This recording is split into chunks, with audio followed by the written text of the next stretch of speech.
Hello children, welcome back to your channel master ji. तो 9th class आज हम पढ़ेंगे चैप्टर 2 पीपल एज रिसोर्स। इसके बारे में थोड़ा सा पहले चैप्टर 1 में भी पॉइंट पढ़ा था। उसमें क्या था, जो द स्टोरी ऑफ चैप्टर 1 में जो था the story of village Palampur, एक इमेजिनरी विलेज की स्टोरी हमने पढ़ी थी, जिसमें जो मेन एक्टिविटी थी वहाँ के लोगों की वो थी फार्मिंग। और इसी में गया था ऑर्गेनाइजेशन ऑफ प्रोडक्शन, यानी 4 रिक्वायरमेंट्स फॉर प्रोडक्शन थी, जिसमें फर्स्ट था land, then labour, then physical capital और था ह्यूमन कैपिटल। यह ह्यूमन कैपिटल ही इस चैप्टर में हम पढ़ेंगे एज अ सोर्स। ठीक है, यानी कि इस चैप्टर में पीपल एज रिसोर्स क्या है, is an effort to explain population as an asset for the economy rather than a liability. Clear? It means जो एसेट होता है, इट मीन्स पर्सन और a thing that is useful to somebody something, यानी कोई भी उपयोगी useful व्यक्ति हो या यूजफुल चीज हो। एंड लिएबिलिटी को कहते हैं समस्या, एक तरह से समस्या। तो जो पहले लोग मानते थे, पहले क्या आज भी लोग मानते हैं कि ज्यादा जनसंख्या होने से क्या होता है कि वो हमारे लिए प्रॉब्लम है, but it is not problem. वो प्रॉब्लम नहीं होती, वो होती है एसेट, यूजफुल हमारे लिए। ठीक है, कैसे होता है ये हम इस चैप्टर पढ़ेंगे। तो जो पॉपुलेशन है ना, पॉपुलेशन कब हमारी पॉपुलेशन जो है कब हमारी ह्यूमन कैपिटल बनती है, कब बनती है बेटा जी? जब इसको हम क्या करते हैं, जब हम इन्वेस्ट करते हैं इंसानों में या पीपल्स में, form of education, training and medical care. यानी इन तीनों रूप में जब हम किसी भी इंसान में, किसी भी पीपल में इन्वेस्ट करते हैं, तो ये बन जाती है हमारी ह्यूमन कैपिटल, ह्यूमन पूंजी, ह्यूमन मनी, पैसा। ठीक है, in fact human capital is the stock of skill, productive knowledge embodied in them. ठीक है, क्या होता है, जो ये ह्यूमन कैपिटल होता है, पूंजी होती है, ये किसी भी इंसान में क्या होते हैं, उसके स्किल और उसमें जो प्रोडक्टिव नॉलेज होती है उसका स्टॉक होती है ना। आपने देखा होगा पढ़े लिखे बच्चों की या पढ़े लिखे लोगों की कितनी वैल्यू होती है, और जो पढ़े लिखे लोग होते हैं वो आगे चलकर बहुत कमाते भी हैं। लेकिन आप कब कमाते हैं? जब उनके पेरेंट्स ने उनमें इन्वेस्ट किया हुआ होता है। जैसे आज आप पढ़ रहे हैं, है ना, आपको पढ़ाया जा रहा है, कुछ को ट्रेनिंग दी जा रही है, मेडिकल केयर भी आपको मिल रही है कि आप कैसे अच्छे से रह सकते हो, कितना हाइजीनिक लाइफ आपको आपके पेरेंट्स देते हैं, है ना। साफ सफाई में रहना, अच्छे से आपको एजुकेशन देना, ट्यूशंस बहुत सारे लगाना, बहुत अच्छी पढ़ाई करवाना। तो ये अभी क्या कर रहे हैं, अभी तो लोगों को लग रहा है अरे कितना पैसा खर्च हो रहा है इसमें, कितना पैसा, क्योंकि ये चीज क्या होती है हमें सामने नहीं दिखती है। अगर हम कोई चीज खरीद लेते हैं, जैसे सपोज कीजिए आप कुछ मशीन खरीदते हो, या आप कुछ बस खरीदते हो या कार खरीदते हो, और उसको आप एज अ टैक्सी यूज करने लगते हो, मतलब टैक्सी के लिए आप देते हो, कोई हायर करे तो आप टैक्सी में उसको लगा देते हैं। तो वो क्या होती है, एट प्रेजेंट आपने अभी खरीदा, अभी आपने उसको लगाया, तो वो पैसा आपको देने लगी। तो ये तो हमें दिख रहा है। लेकिन जो एजुकेशन होता है उसमें क्या होता है, वो लॉन्ग टर्म हमारी हो जाती है ना। उसमें हमको हर साल पैसा लगाना पड़ता है, हर वक्त पैसा लगाना पड़ता है। कभी बुक्स खरीदो, कभी पेंसिल खरीदो, कभी रेजर खरीदो, कभी पेन, कभी पेंसिल, कभी ट्यूशन वाले को फीस देनी है, कभी यूट्यूब से पढ़ाई करनी है तो उसमें डाटा डलवाना है। तो ये सारी चीजें क्या लगता है हमें कि कितना खर्चा खर्चा खर्चा खर्चा ही हो रहा है, हमें कुछ मिल नहीं रहा। बट ये लॉन्ग टर्म होता है बेटा जी, है ना। तो इसीलिए ये जो ह्यूमन कैपिटल जो होता है, ये स्टॉक हो गया हमारे स्किल्स और प्रोडक्टिव नॉलेज का। Pupil as resource is a way of referring to a country's working people in term।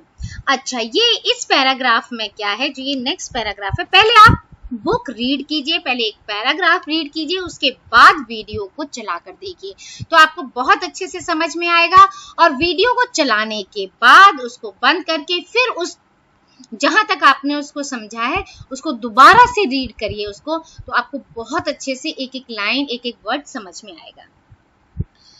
ठीक है, अब इसमें क्या हमने देखा, अब जो है people as resource is a way of referring to a country's working people in term of their existing productive skills and ability. Clear? अब इससे क्या देखते हैं हम, क्या देखते हैं, क्या पता चलता है कि जो पीपल एज रिसोर्स है वो अभी प्रेजेंट में कितने वर्किंग है कंट्री में, किसी भी कंट्री में जो वर्किंग पीपल होते हैं, जो उनका प्रोडक्टिव स्किल होता है, जो उनके अंदर एबिलिटी होती है उस ईयर की, है ना। अब वो जो प्रेजेंट में जो अभी काम कर रहे हैं, वर्किंग है, जैसे आप तो वर्किंग में नहीं आते, बच्चे हो आप, लेकिन आपके पेरेंट्स वर्किंग में आते हैं, किसी किसी के मम्मी पापा दोनों ही वर्किंग होते हैं, किसी के सिर्फ पापा वर्किंग होते हैं, मम्मी हाउसवाइफ होती हैं। तो इस तरह से, और आगे पढ़ेंगे इनके बारे में भी, इस तरह से जो होते हैं वर्किंग, जो अपने कंट्री के लिए किसी भी तरह से हेल्प कर रहे हैं, इन्वॉल्व हैं प्रोडक्टिव स्किल्स के लिए, प्रोडक्ट के लिए, तो वो क्या कहलाते हैं, हमारे पीपल एज रिसोर्स कहलाते हैं, अभी के प्रेजेंट के वर्किंग इंसान। Looking at the population from this productive aspect emphasizes its ability to contribute, हाँ, जो कंट्रीब्यूट कर रहे हैं अपने मेहनत से, अपने पैसे से, तो वो कहलाती है, वो क्रिएट करती है किसी भी कंट्री का gross national product. Gross national product क्या होता है, जो उस ईयर की, मतलब हर साल की निकाली जाती है ना भाई, चेंज होती रहती है, किसी साल अच्छी हमारा प्रोडक्टिविटी हो गई, किसी साल कम हो गई, तो वो ग्रॉस जो होती है नेशनल प्रोडक्ट, वो होता है 1 ईयर में पूरे कंट्री के लोगों ने जो भी अपना टोटल काम किया है, टोटल उनकी जो इनकम रही है उससे रिलेटेड होती है। ठीक है, कितना उनका टोटल वर्क रहा है। Like other resources, population is also a resource, और दूसरे रिसोर्स की तरह ही पॉपुलेशन भी एक रिसोर्स है। जैसे आपने फर्स्ट चैप्टर में पढ़ा था ना, natural resource, man made items, है ना, ये सारी चीजें ये रिसोर्स में आती हैं। ऐसे ही ह्यूमन भी, इंसान भी एक क्या है, रिसोर्स है।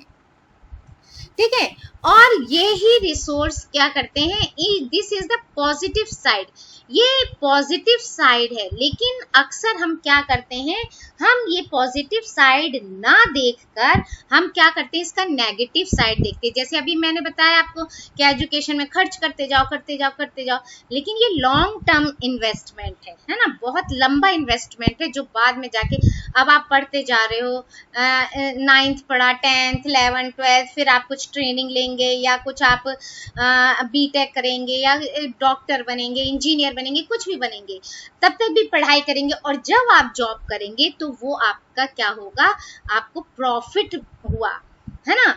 जैसे कहते हैं ना, आपको क्या एक ब्याज मिलेगी आपके पेरेंट्स को, उन्होंने जो इन्वेस्ट किया था वो उनको प्लस में आकर मिलेगी, उनको खुशी भी मिलेगी, देखो हमारा बच्चा, हमने इतना इन्वेस्ट किया, हमारा बच्चा इतना अच्छा कर रहा है या इतनी इनकम करती है, और बहुत खुश होके बताते हैं कि देखो कितना अच्छा है मेरा बच्चा, कि ये काम किया उसने या ये कर रहा है और उसने बहुत मेहनत करके पढ़ाई की।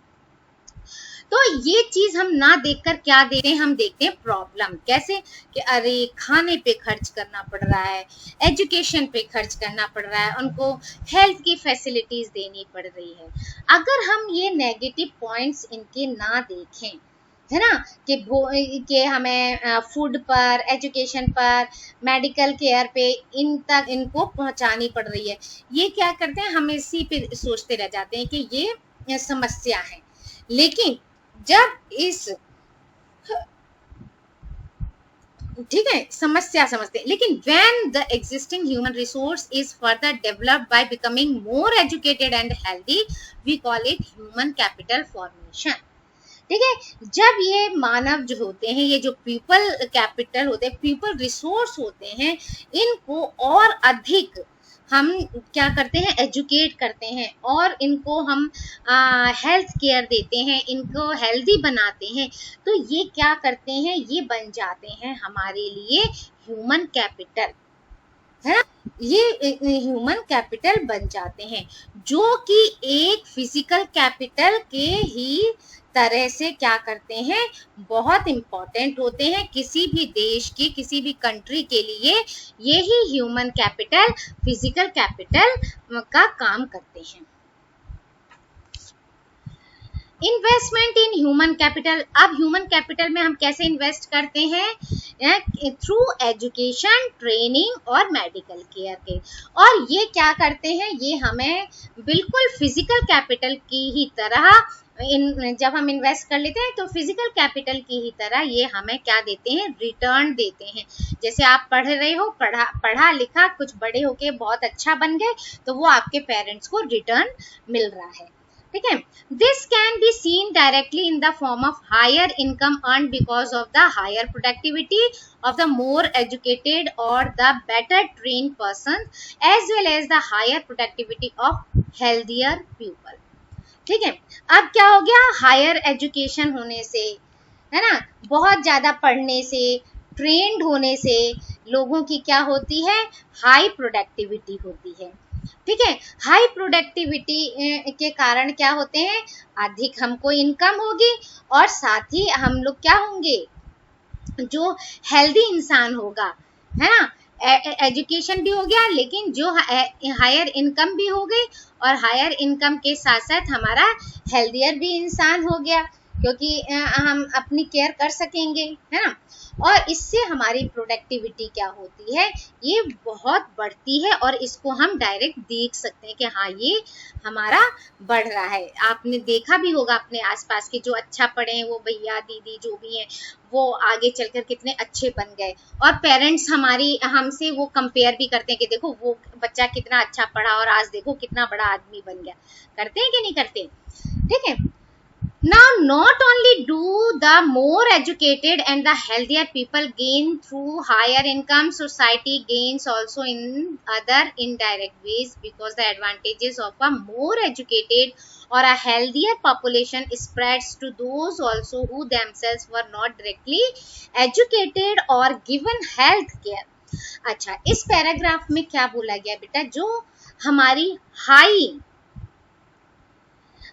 हायर इनकम है ना, हायर इनकम से ना केवल हम जो हाई एजुकेटेड हैं या मोर एजुकेटेड लोग हैं या जो हेल्दियर पीपल हैं, उनको ही गेन नहीं होता, उनको ही प्रॉफिट नहीं होता, उनको ही लाभ नहीं होता, बल्कि सोसाइटी में और भी लोगों को इससे क्या होता है, प्रॉफिट होता है, लाभ होता है, एडवांटेजेस होते हैं इनडायरेक्टली। क्यों? क्योंकि जो अधिक शिक्षित हैं या अधिक हेल्दियर हैं, वो जनसंख्या जो होती है, वो पॉपुलेशन का लाभ क्या करते हैं, उन लोगों तक भी पहुंचता है जो खुद डायरेक्टली कितने बहुत ज़्यादा एजुकेटेड नहीं हैं, या जिनके पास नहीं, कि उनको क्या हम नहीं दे पा रहे हैं, उनको क्या मेडिकल केयर नहीं मिल पा रहा है, उनको भी क्या करते हैं, उनको भी ये सेवाएं देते हैं एजुकेटेड लोग। एजुकेट हो गए बहुत से, आप देखा होगा कि बहुत सारे लोग क्या करते हैं, हेल्प करते हैं, एक ग्रुप चला लेते हैं और लोगों की हेल्प करते हैं और सब जगह फैलाते हैं कि भाई आप पढ़ो, आपको स्वस्थ रहना है। बहुत से लोग सीख भी जाते हैं, नहीं पढ़े तो क्या वो समझदार नहीं होते हैं, वो समझ जाते हैं और अपने आप ही आगे बढ़ते हैं कि फिर हाँ देखो ऐसा, ये बिल्कुल सही बोल रहे हैं, ठीक है। इसी तरह क्या होता है, इनफैक्ट ह्यूमन कैपिटल जो है एक तरह से दूसरे रिसोर्सेज, जैसे कौन से दूसरे resources, land and physical capital, land and physical capital से क्या माने गए हैं, ह्यूमन रिसोर्स जो माने गए हैं वो बहुत बेस्ट माने गए हैं, अच्छे माने गए हैं, क्योंकि कहा गया है जो ह्यूमन रिसोर्स है वो क्या कर सकते हैं, लैंड और इसका यूज कर सकते हैं, कैपिटल का यूज कर सकते हैं। लेकिन जो लैंड और कैपिटल है, जो लैंड है, मनी है, पूंजी है, वो अपने आप में कोई भी यूजफुल नहीं है, वो अपने आप कुछ नहीं कर सकते। लेकिन जब तक इंसान नहीं होंगे तब तक लैंड और कैपिटल की कोई वैल्यू नहीं है। जहां ह्यूमन कैपिटल आ जाता है तो उसी लैंड की भी बहुत वैल्यू होती है और उस कैपिटल की भी वैल्यू होती है, क्योंकि वो एजुकेटेड है, हेल्थियर है, वो यूज करना जानता है, उस लैंड का यूज करना जानता है, उस पैसे का यूज करना जानता है कि उसको कैसे हम इन्वेस्ट करें या कैसे हम अच्छे से इसका यूज में लाएं जिससे कि ये आगे और बढ़े, है ना। लैंड और कैपिटल अकेले कुछ नहीं कर सकते जब तक ह्यूमन रिसोर्स ना हो।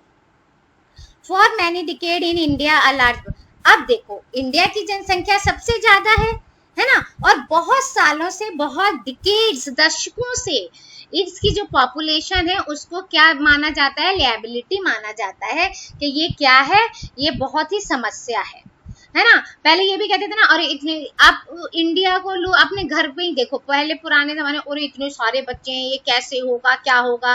लेकिन जो बहुत सारे बच्चे थे ना वो भी बन गए, उनके पेरेंट्स एजुकेटेड थे या नहीं भी एजुकेटेड थे तो वो समझदार थे, वो पढ़ाते थे। तो जो 6 भाई बहन थे क्या वो कुछ बने नहीं, बल्कि वो 6 भाई बहन कमा रहे हैं। तो आप सोचिए उस वक्त जो उनके पेरेंट्स ने उनमें खर्चा किया, उनको पढ़ाया, उनको लिखाया, उनकी हेल्थ केयर की, तो अब उनको वो प्रॉफिट मिल रहा है कि नहीं मिल रहा, उनको ब्याज सहित वो पैसे वापस मिल रहे हैं। तो लार्ज पॉपुलेशन, ज्यादा पॉपुलेशन गलत नहीं है, लेकिन उसका सही तरीके से यूज करें तो कि हाँ उसको पढ़ाओ, लिखाओ, अच्छा काम कराओ, कुछ ट्रेनिंग दो। आप नहीं पढ़ा सिखा रहे तो किसी काम की ट्रेनिंग दो, क्योंकि बिना ट्रेनिंग के भी किसी भी काम में हम माहिर नहीं हो सकते और हम आगे नहीं बढ़ सकते। ये हम आगे स्टोरी में भी पढ़ेंगे, ठीक है। तो इंडिया में पहले ये पॉपुलेशन को क्या माना जाता था, समस्या माना जाता था, ना कि यूजफुल कोई चीज नहीं मानी जाती थी। But a large population need to be a liability, it can be turned into a productive asset by investing, हाँ ठीक है। ये माना जाता था कि वो क्या है, हमारे लिए प्रॉब्लम है, लेकिन ये जरूरी नहीं है कि एक बहुत बड़ी पॉपुलेशन वाला देश के लिए वो क्या हो, प्रॉब्लम ही हो। जो क्या है, ह्यूमन कैपिटल है, उसमें हम इन्वेस्ट करके, है ना, इन्वेस्ट किस में करते हैं, for example spending resources on education, ठीक है। इनमें इन्वेस्ट करके हम क्या कर सकते हैं, उसको हम एसेट में बदल सकते हैं, उसको हम यूजफुल थिंग या यूजफुल पर्सन में बदल सकते हैं। कैसे बदला जा सकता है, जैसे हमने यहाँ देखा example, spending resource on education, education पे खर्च करके, एंड हेल्थ फॉर ऑल, सबको हेल्थ, अच्छी हेल्थ प्रोवाइड करके, training of industrial and agricultural workers in the use of modern technology, आजकल की जो टेक्नोलॉजी चल रही है उसकी ट्रेनिंग देकर। इसके पहले वो आया था एक ब्लू कलर का बॉक्स, उसमें था, है ना, उसको भी मैं अभी समझाती हूँ, इसको पढ़ लेते हैं अभी हम। ट्रेनिंग ऑफ इंडस्ट्रियल, जैसे IT, है ना, IT, आजकल तो IT का ज्यादा जमाना है ना, टेक्नोलॉजी का ज्यादा जमाना है। एग्रीकल्चर में भी जो वर्कर्स हैं उनको भी ऐसी ही ट्रेनिंग देना, जिससे कि वो क्या कर सकें, अपने खेतों में ज्यादा से ज्यादा अनाज उगा सकें और अपने कंट्री को दे सकें। Useful scientific researches and so on, ऐसे ही बहुत सारे साइंटिफिक रिसर्च वगैरह और ये सारी बहुत सारे इस तरह के हमारे रिसोर्सेज हैं, ठीक है। अब जैसे यहाँ दिया training of industrial and agriculture, अभी क्या था, कुछ हमने फर्स्ट चैप्टर में पढ़ा था कि हमारा क्या होता, ग्रीन रिवॉल्यूशन हुआ था। तो ग्रीन रिवॉल्यूशन में क्या था बेटा जी, जो कि फर्स्ट चैप्टर में आपने पढ़ा है, उसमें ये था कि हाई यील्ड, है ना, बहुत हमारी क्या उसको दिया गया, किसानों को दिया गया हाई यील्ड वाले बीज दिए गए, है ना, केमिकल फर्टिलाइजर्स दिए गए, पेस्टिसाइड्स दिए गए फार्मर्स को कि आप इससे क्या करो कि इसको लगाइए। और वीट, जो पहले ट्रेडिशनल वीट उगाते थे, ट्रेडिशनल तरीके से वो काम करते थे, वो ना करके उन्होंने नई टेक्नोलॉजी से वो काम किया और इतना ज़्यादा अनाज हुआ कि आपने फर्स्ट चैप्टर में पढ़ा होगा, जो ट्रेडिशनल वैरायटी से वहाँ पर अनाज होता था वो था 1300 किलो, और जब क्या हुआ, जब हाई ईल्ड, है ना, हाई ईल्ड वाले सीड्स यूज करने लगे, तब वही उतने ही लैंड में जहां 1300 केजी वीट हो रहा था, वहां 3200 केजी वीट होने लगा। ठीक है, डबल से भी ज्यादा वीट होने लगा। तो इस तरह से ये क्या हो गया, ये टेक्नोलॉजी यूज करके हमारे क्या हुआ, इसको इम्प्रूव किया गया। ऐसे ही इंडिया आईटी रिवॉल्यूशन भी बहुत हुआ, है ना, और कितने सारे लोगों ने इसमें आगे बढ़कर काम किया, और देश विदेश में काम कर रहे हैं हमारे इंडिया के लोग, है ना। तो इस तरह से हम देखते हैं कि इस तरह से यहाँ लोग क्या हो गए, मशीनरी है, ये सारी चीजें जो है इनका बहुत इम्पोर्टेंस हुआ, है ना, ये बहुत इम्पोर्टेंट हो गए, इनमें हमने इन्वेस्ट किया, तो आज हम आगे बढ़ गए, हमारा इंडिया भी इन सब चीजों में आगे बढ़ रहा है। अब ऐसे ही यहाँ 2 केसेस दिए हुए हैं, ठीक है, जिससे हम क्या कर सकते हैं, ये जो एग्जाम्पल्स हैं उससे बता सकते हैं कि जो लोग हैं, है ना, जो पीपल हैं, वो कैसे बहुत अधिक प्रोडक्टिव रिसोर्स बनने के लिए ट्राई कर रहे हैं या बनने का प्रयास करते हैं, कैसे बनते हैं। सबसे पहले स्टोरी है सकाल की, स्टोरी ऑफ सकाल। सकाल का स्टोरी में क्या है, there were 2 friends, Vilas and Sakal. अच्छा, यहाँ पर 2 फ्रेंड्स हैं, विलास एंड सकाल, और जो कि एक ही सेम विलेज सीमापुर में रहते हैं।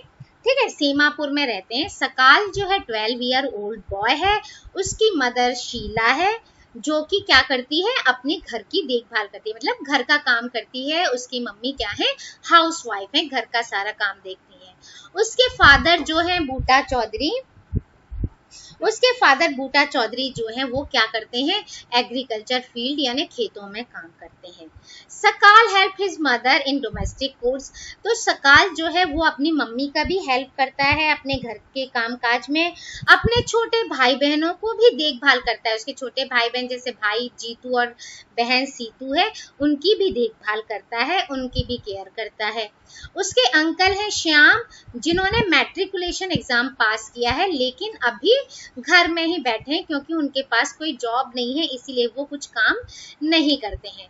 बूटा और शीला जो है वो क्या चाहते हैं कि सकाल जो है, ठीक है, बूटा और शीला क्या चाहते हैं कि जो उनका बेटा सकाल है वो भी क्या करे, पढ़े लिखे। ये सकाल जो है वो भी पढ़े लिखे, और वो उसको फोर्स करते हैं, उसको प्रेरित करते हैं कि बेटा आप जाओ, गांव के स्कूल में जाओ, वहां पढ़ाई करो। इसलिए उसको क्या करते हैं, गांव के स्कूल में उसका नाम लिखवा देते हैं कि तुम पढ़ो लिखो, पढ़ लिख कर अच्छा बनोगे।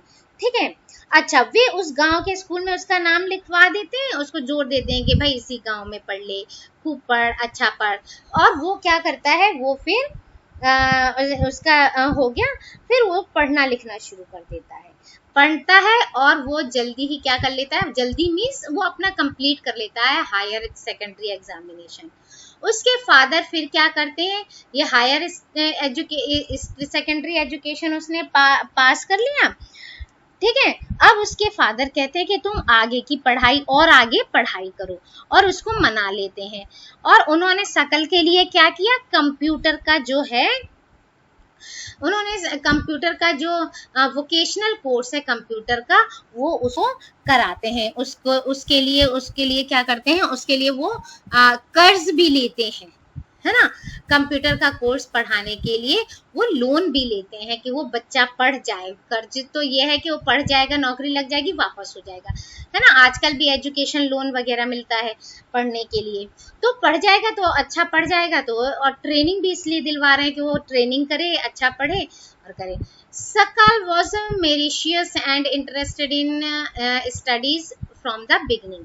अच्छा, अब सकाल क्या था, वो बहुत ही प्रतिभाशाली बच्चा था, और शुरू से ही उसको पढ़ाई पढ़ने में रुचि थी, इसीलिए तो उसके पेरेंट्स भी उसको आगे आगे पढ़ाते जा रहे थे, उसको प्रेरित कर रहे थे कि बेटा पढ़ो और अच्छा पढ़ो और आगे की पढ़ाई करो और कंटिन्यू करो पढ़ाई। तो इसीलिए उसका इंटरेस्ट भी था, और उसने बहुत मेहनत से, बहुत मन से अपना कोर्स क्या किया, पूरा कर लिया। कुछ समय के बाद ठीक है, उसने क्या किया, उसे एक प्राइवेट फार्म में क्या मिल गई, जॉब मिल गई, प्राइवेट फार्म में जॉब मिल गई। उसने एक नए प्रकार का सॉफ्टवेयर भी बनाया, ठीक है, सॉफ्टवेयर का डिजाइन किया, और इस सॉफ्टवेयर से उस फार्म को अपनी जो क्या बोलते हैं बिक्री बढ़ाने में उसको बहुत हेल्प मिली, उसको सेल इंक्रीज करने में उसको बहुत हेल्प मिली उस फार्म को। इसलिए उसके बॉस ने क्या किया, उसके जो बॉस थे या उसका जो हेड था, उसके बॉस ने उसकी सर्विस से प्रसन्न होकर, उसकी सर्विस से खुश होकर उसको रिवार्ड दिया और उसको क्या दिया, प्रमोशन भी दिया। ठीक है, अब इसके बाद हम देखते हैं इसका दूसरा फ्रेंड क्या था, सकाल हो गया, दूसरा फ्रेंड क्या, विलास। अब हम विलास के बारे में पढ़ते हैं कि विलास कैसा था। उसका फ्रेंड विलास जो था वो 11 ईयर ओल्ड था, वो 12 ईयर ओल्ड था, ये 11 ईयर ओल्ड बॉय था और सेम विलेज में ही रहता था जहाँ सकाल रहता है। उसके फादर जो थे महेश वॉज अ फिशरमैन। विलास के फादर जो थे वो क्या थे, मछली पकड़ने वाले थे, एक मछुआरे थे। जब विलास केवल 2 साल का था तब उसके फादर क्या हो गए थे, मर गए थे, यानी उसके फादर की मृत्यु हो गई थी। अब उसकी माँ जो थी गीता, वही क्या करती थी, मछलियां पकड़ कर लाती थी और बेचती थी और अपने परिवार का पालन पोषण कर रही थी, पूरी फैमिली को इसी से खिला रही थी। ठीक, अब वह क्या करती थी, जो लैंडलॉर्ड था, लैंड ओनर्स था, उसके पॉन्ड से मछलियां पकड़ती थी और अपने ही नियर बाई जो मंडी होती है पास में, भाई दूर दूर तो जा नहीं सकते, और इतनी वो एजुकेटेड भी नहीं थी, उसको ट्रेनिंग भी नहीं ले रखी थी उसने, इसलिए उतनी ज्यादा वो काबिल भी नहीं थी कि बहुत सारी मछलियां कैसे पकड़ ले। तो लैंड ओनर्स के पॉन्ड में से मछलियां निकाल के उसको बेचती थी और मंडी में जाकर, जो पास में मंडी होती है वहां बेच देती थी, और इससे उसको सिर्फ 20 से 30 रुपए हर दिन बेचकर मिल जाते थे।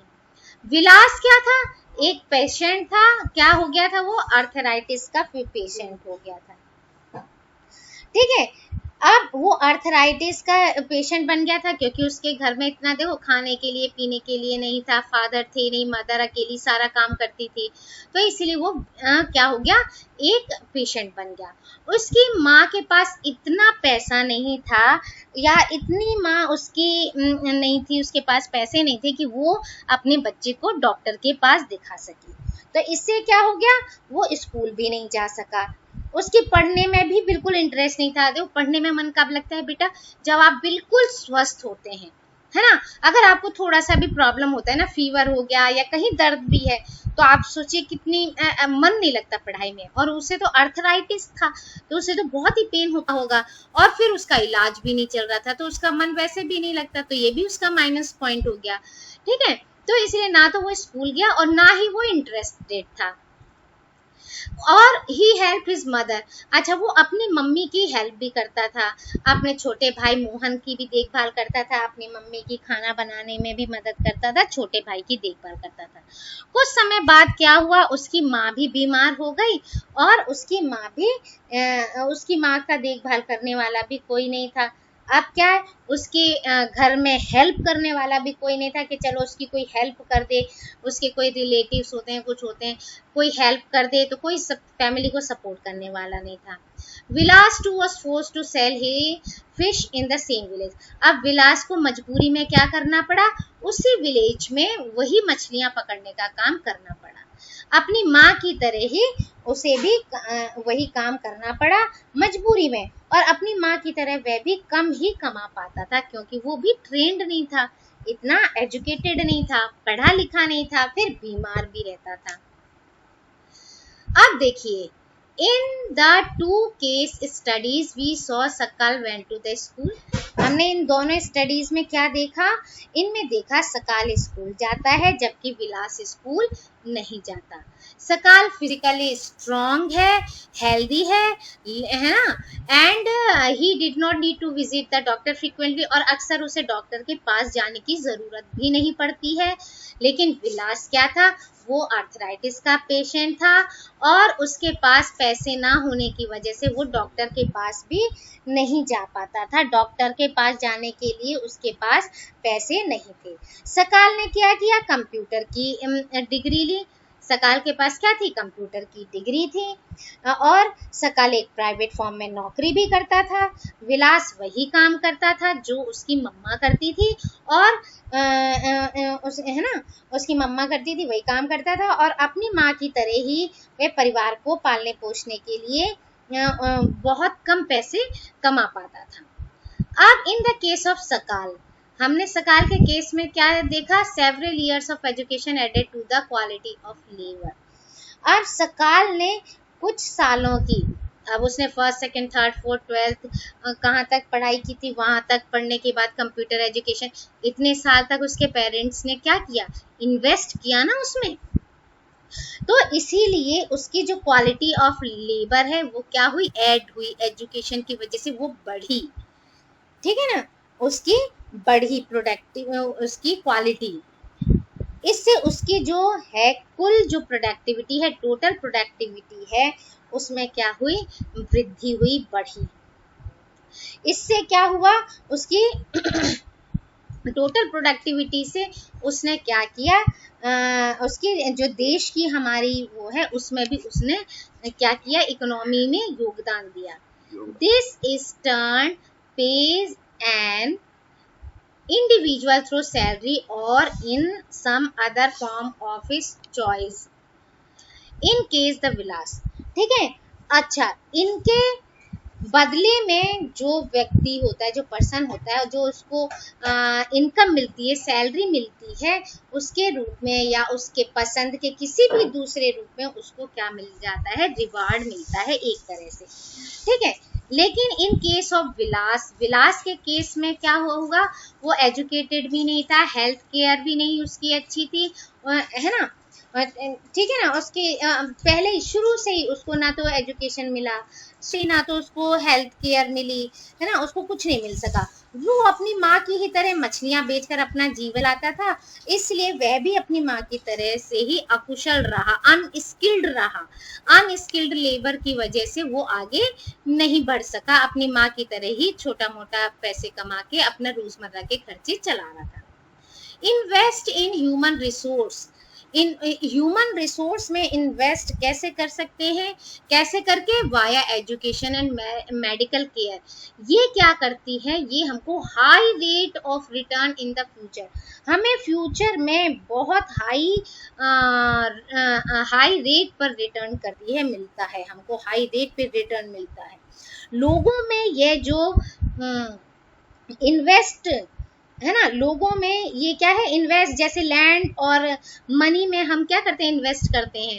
लैंड में जैसे जमीन खरीद ली, फिर बेच देंगे जमीन के तो पैसे बढ़ते ही हैं, या हम बैंक में पैसे जमा कर लेते हैं कि कहीं ना कहीं तो बढ़ते ही हैं, है ना। इसमें हम क्या करते हैं, इन्वेस्ट करते हैं इंसान। लेकिन कुछ इंसान क्या करते हैं, किसमें, शेयर और बॉन्ड्स में भी इन्वेस्ट करते हैं, है ना, तो इनको क्या मिलता है, रिटर्न मिलता है। ऐसे ही एक बच्चे में भी जिसको क्या करते हैं, एजुकेशन और हेल्थ पर हम इन्वेस्ट करते हैं, तो फ्यूचर में जाकर क्या होता है, ये हमें हाई अर्निंग्स, है ना, और समाज को जो हमारा सोसाइटी है उसको, उसमें ग्रेटर कंट्रीब्यूशन करते हैं, हाई उसमें क्या कहते हैं, हाई अर्निंग्स करके, है ना। आप अच्छा पढ़े हो, अच्छा वो एजुकेशन मिला है, अच्छी ट्रेनिंग मिली, हेल्थ केयर अच्छी मिली है, तो आगे चलकर आप क्या करोगे, यही हमें रिटर्न करोगे, समाज को रिटर्न करोगे। अच्छे पढ़े हो तो अच्छा ही काम करोगे। Educated parents are found invest more. अच्छा, और ये कब होता है, जिनके पेरेंट्स ज्यादातर, वैसे तो और भी होते हैं कि जरूरी नहीं कि पढ़े लिखे, लेकिन मोस्टली पढ़े लिखे पेरेंट्स जो होते हैं, ज्यादातर पढ़े लिखे, क्या अक्सर ही सभी पढ़े लिखे पेरेंट्स होते हैं, वो क्या करते हैं, वो अपने बच्चे को पढ़ाना ही चाहते हैं, वो इसमें इन्वेस्ट करते हैं। वो ये नहीं देखते कि हमारा खर्चा आ रहा है, क्योंकि वो खुद पढ़े हैं, उन्हें मालूम है कि जब हम इस तरह से पढ़े हैं, हम इतना कमा रहे हैं, हम बच्चे को और अच्छा पढ़ाएं। अब उन्होंने जिस स्कूल में पढ़ा होगा वो सोचते होंगे कि अरे काश मैं उस इतना बढ़िया स्कूल में पढ़ सकता, तो हो सकता है वो आपको उतने अच्छे स्कूल में पढ़ा रहे हों, अच्छी एजुकेशन दे रहे हों, ट्यूशन्स अच्छे दे रहे हों, तो वो इस तरह से एजुकेटेड पर्सन ऐसे करते हैं। और ऐसा नहीं है कि वो जो नहीं पढ़े लिखे वो भी एजुकेटेड लोगों को देखा देखी वो भी पढ़ाते हैं, जो बच्चे इंटरेस्टेड होते हैं वो पढ़ते भी हैं, ठीक है। तो इस तरह से वो अपने बच्चों को अपने बच्चों में पढ़ाई में इन्वेस्ट करते हैं। ऐसा इसलिए होता है क्योंकि उन्होंने खुद भी शिक्षा के वैल्यू को जाना है। वो क्या करते हैं, उन बच्चों को अच्छा उनकी अकॉर्डिंग गुड हेल्थ प्रोवाइड करते हैं और अच्छे स्कूल प्रोवाइड करते हैं, है ना। इसी प्रकार वे अपने बच्चों की जो स्कूली शिक्षा होती है, उनका स्वास्थ्य होता है, उनकी ज़रूरतों का ध्यान रखते हैं। इस तरह इस मामले में एक अच्छा क्या बन जाता है, चक्र बन जाता है कि मतलब उनके पेरेंट्स पढ़ें, उनके बच्चे भी पढ़ेंगे, उनके बच्चे भी पढ़ेंगे, उनके बच्चे भी पढ़ेंगे, सब ऐसे ही बनाते पढ़ते जाएंगे। लेकिन जो अनएजुकेटेड होते हैं, अनस्किल्ड होते हैं, या जिनके पास पैसा ज़्यादा नहीं है है ना, हेल्दी नहीं है, कर सकते हैं वो भी, अगर वो ये चाहें कि हाँ हम थोड़ा सा अपना पार्ट हम बच्चे की ट्रेनिंग में लगा दें, या ज़्यादा नहीं पढ़ा पा रहे हैं, जहाँ तक पढ़ाए हैं उसको ही अच्छे से हम उसको ट्रेंड कर दें, जिससे कि ये साइकिल चल टूटे, मतलब हमारी ये वाली गरीबी की साइकिल टूटे और अच्छा बन जाए। लेकिन वो कर नहीं पाते, बहुत कम लोग ऐसा कर पाते हैं, ठीक है। इसके उल्टा क्या होता है, स्वयं भी जो अशिक्षित होते हैं, जो अनएजुकेटेड होते हैं, अस्वस्थ होते हैं, वो इस तरह के वो जो चक्र में फंसे ही रहते हैं। अनएजुकेटेड और लोग जो होते हैं वो इसी में फंसे रहते हैं, और उनके बच्चे भी इसी तरह की सोच में ही ढल जाते हैं। अब देखिए जैसे कंट्री है जापान, उसके पास उसने क्या किया, इन्वेस्ट किया ह्यूमन रिसोर्स में। उसके पास ज्यादा नेचुरल रिसोर्स नहीं थे, ठीक है, लेकिन उसने कहाँ इन्वेस्ट किया, ह्यूमन रिसोर्स में, इंसानों में। वो सबसे ज्यादा कंट्री क्या है, डेवलप्ड और रिच कंट्रीज में आती है। उन्होंने क्या किया, उन्होंने इंपोर्ट किया अपने देश के लिए जरूरी नेचुरल रिसोर्सेज को उन्होंने क्या किया, इंपोर्ट किया। वो कैसे इतने धनी बने, कैसे इतने डेवलप्ड हुए, कैसे इतने रिच बने, they have invested on the people specially, क्योंकि उन्होंने क्या किया, उन्होंने किसमें, लोगों में विशेष रूप से एजुकेशन और हेल्थ केयर के क्षेत्र में इन्वेस्ट किया। उन लोगों ने लैंड और जो कैपिटल है, जैसे अन्य जो भी लैंड और कैपिटल और भी ऐसी जो दूसरे रिसोर्सेज हैं, उसका कैसा कुशल उपयोग किया, है ना। इससे क्या हुआ कि इन लोगों ने जो टेक्नोलॉजीज, है ना, क्या डेवलप की, उससे ये देश क्या हो गए, बहुत धनी और विकसित हो गए, ठीक है। इस तरह से इनके पास देखिए कोई नेचुरल रिसोर्स नहीं था, सिर्फ ह्यूमन थे। ह्यूमन रिसोर्स होने के बाद भी इन्होंने क्या किया, नेचुरल रिसोर्स नहीं होने के बाद भी इन्होंने ह्यूमन रिसोर्स में इन्वेस्ट करके अपने कंट्री को इतना आगे बढ़ाया, ठीक है।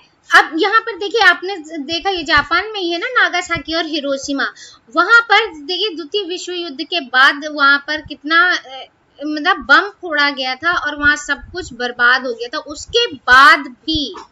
उसके बाद भी इसने ह्यूमन रिसोर्स में इन्वेस्ट करके क्या किया, अपने आप को सबसे आगे, सबसे रिच कंट्री और डेवलप कंट्री में कन्वर्ट कर दिया, ठीक है। सो इस वीडियो में इतना ही। Thank you, like share and subscribe my channel, और रीड जरूर करिए बेटा, चैप्टर समझने से पहले रीड करिए, फिर समझिए, फिर दोबारा रीड कीजिए।